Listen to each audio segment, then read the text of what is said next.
When it comes to municipal policy, Oklahoma City's mayor and city council often get the most attention. However, behind the scenes are dozens of boards, commissions, and trusts made up of members that are making critical decisions on every facet of city life. The majority of appointments made to these boards, commissions, and trusts are made by the mayor. We recently sat down with Oklahoma City Mayor David Holt, who began his first term earlier this year. He said it's a priority for him to bring more diversity to these commissions and his appointments. It's work that's going to take some time, but he's already underway. Well, when I started, and really when I started campaigning, I talked about four things. I talked about core services, I talked about quality of life, maps, I talked about education, but the fourth thing I always talked about was incorporating the diversity of our city into our decision-making process. And the reason I talk about that is that, let me use a few examples. We've had 35 mayors previous to me. All 35 came from Northwest Oklahoma City. And of course, obviously, I tried really hard to make sure it was 36, but I wanted to be a mayor for the whole city. And another obviously important statistic is the one you just shared, which doesn't surprise me, about 90% of our boards and commissions being white, probably a similar number being male. It's like 70%. Yeah, and you couldn't probably easily ascertain this by looking at people, but I would suspect some number between 70 and 90 is the percentage of people who come from Northwest Oklahoma City. Now, obviously, I don't know what, at least half the city doesn't live in Northwest Oklahoma City. And you layer on top of that our shifting demographics of, 60% of our kids are non-white, and obviously also a significant portion of our adults are non-white as well. And so you've got half the population is female, 40 to 60%, and it's growing, of our population is minority, and half our city doesn't live in Northwest Oklahoma City, but our decision-making process is clearly driven by white males from Northwest Oklahoma City. And there's a place at the table for white males from Northwest Oklahoma City, of course, but we've got to build a bigger table, and we've got to have more participation, and we've got to go out and really invite people. Not everybody, when you've been kind of shut out of the process for 100 years, you've stopped knocking on the door, and so I really think that my campaign laid the groundwork where I built a network of people that now I can go reach out to who might have never known there was a board of adjustment, or known to ask, or thought that that was important, or something that they should be a part of, or that they should be representative of a community that needs to be a part of. But that boards and commissions appointment process is one of the ways that I, as mayor, can influence the decision-making process. And it is important for our city's future, even if it's kind of under the radar and there's not enough reporters anymore to cover all those board meetings or to talk about even the appointments to any great extent. But it's happening. Just because it's under the radar doesn't mean it's not important. And it's one way I can substantively impact the decision-making process in our city and make it more diverse, and not just ethnically diverse, but bring gender diversity and geographic diversity and age diversity as well. I didn't run through that, but I would suspect the boards and commission appointments that you observed are also skew heavily older, And we have a youth culture in Oklahoma City, and we have a younger generation, and you know as well as I do that they're active on social media, but we've got to pull them into the process where things are really happening and where decisions are really being made. It's a comment made on Twitter doesn't have much of a shelf life, but a comment or a vote cast in a board and commission has real substance to it, and that's what we need. We need to transfer that passion over to where it can do the most good. So I came into office, in sort of inside of my kind of diversity platform, thinking about what are the symbolic things I can do. My conference room, I took out all the old mayor's pictures and replaced them with pictures of Oklahoma City kids that were demographically representative of Oklahoma City kids. That's a symbolic gesture, but an important statement nonetheless.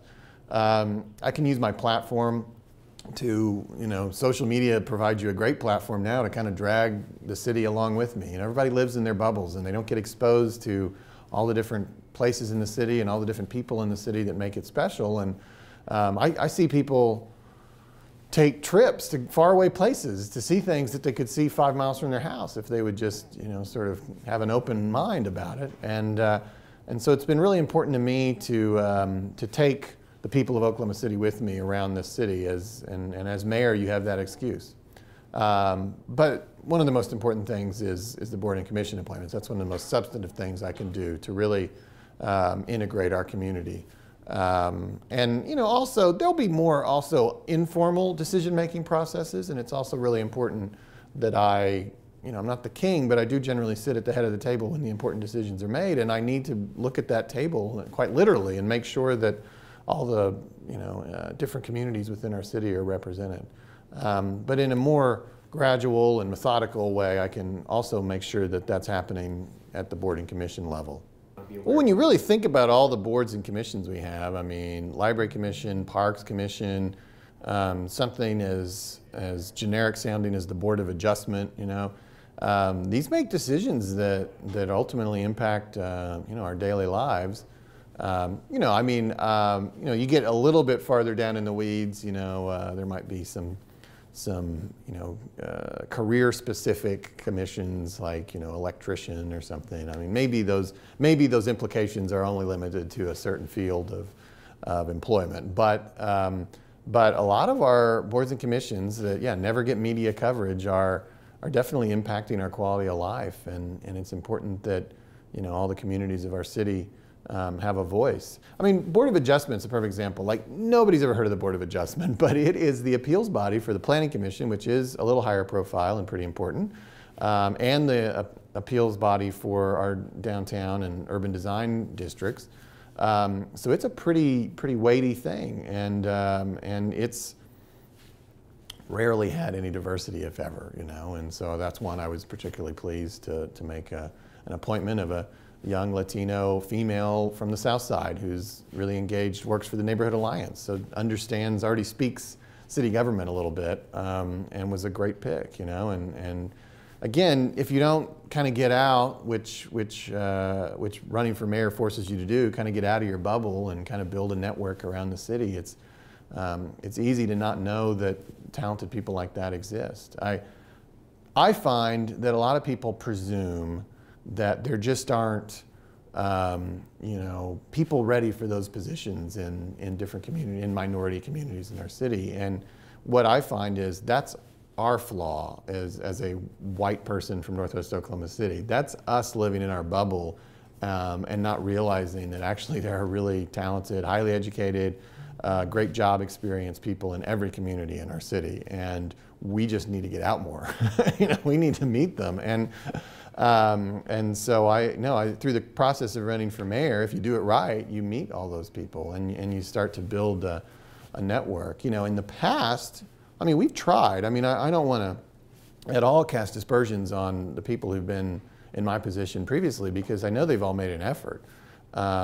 It's just that if you haven't built that network of people around the city to kind of reach deeper into those communities, you end up sort of just turning to the same 2 or 3 people over and over and over again, and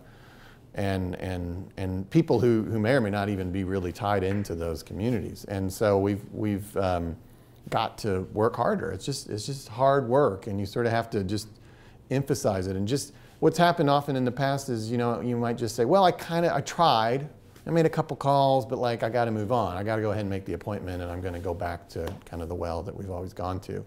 And you just have to stop, and you just have to say, no, it's too important. I'm not going to just settle. I'm going to try harder. And it's a factor of time, and of course we're 6 months into my term now, and I still got a lot of appointments to make. But part of the reason for that is that I'm not trying to settle. I'm trying to do it right. But there's a lot of other things going on, and there's a human element to this as well. So I'm taking my time, but I want to do it right. Yeah. Well, great. Anything else you'd like to add on this? Well, I think it's important. There's a few challenges that you may not know, that do slow down the process beyond just my schedule. But I don't get to appoint everybody immediately, right? There's terms, and so it takes years to kind of cycle through. Secondly, I mean, you're not going to replace everybody. I mean, there's some need for continuity, and so in some cases you're certainly going to reappoint. Also, probably most importantly, a lot of my appointments are not as I don't have as much freedom as I would like. I mean, zoo trust. I get 2 names, ordinance dictates, or contract, or whatever it is, dictates that I get 2 names from the Zoo Society given to me, and then I pick one. The CVB, I'm basically just handed these names, and I guess I could reject them, but I can't really replace them. I would just have to get another list from the CVB. So there's a lot of examples like that. Or like downtown design committees and things are like, must be an architect, must be a property owner, I mean, so it just makes it a little more complicated. But one of the challenges that I've tried to take out of the process, which has always been maybe the biggest challenge in the past, has been the emotional aspect of it. These are volunteer positions, but a lot of people get emotionally attached to them. I mean, we've had some people on certain boards and commissions literally longer than I've been alive. And that happens because, perfectly understandable, previous mayors have not wanted to have that conversation, have not wanted to make that phone call. And I've just kind of pulled off that Band-Aid a few times, and it gets easier as you go. But I've had to call a few people who've done a great job and simply say, we're going to go in a different direction because we need to diversify these boards and commissions. But it's people who've been on for 30 years and have, no complaints. But that's one of the hardest things, and probably one of the biggest challenges in the past has just been, we don't have term limits built in, and maybe that's something we should look at long term. But these kind of become lifetime appointments, and so that emotional challenge for a mayor is one that I've just tried to get over, for the most part. I'm not saying I always can, but for the most part, I've tried to just set it aside. But I think that's been the biggest hindrance to dramatic change in the past as well. So those are just some things to be cognizant of. But where I have had maximum flexibility, where it is it's a reappoint. I mean, it's a term has ended. There's no requirement that it be this particular thing or that this group has to give me 2 names or anything like that. I have, gone all in on what I'm talking about here. And you look at my appointments to the Library Commission, like Kaya Fletcher and Tracy Zeke, and appointments to Board of Adjustment, like Ana Herrera, appointment to the Water Trust, Jessica Martinez Brooks. I mean, and again, I would characterize all those as like kind of important and valuable positions. And even if it's less important to the whole of the city, but it's kind of been a glamorous appointment, I want those to also be diversified as well. Well, it's a 4 to 8 year plan. But the baseline that you talked about is where we're starting from, and I definitely feel strongly that it's going to look very different, certainly by the end of 4 years.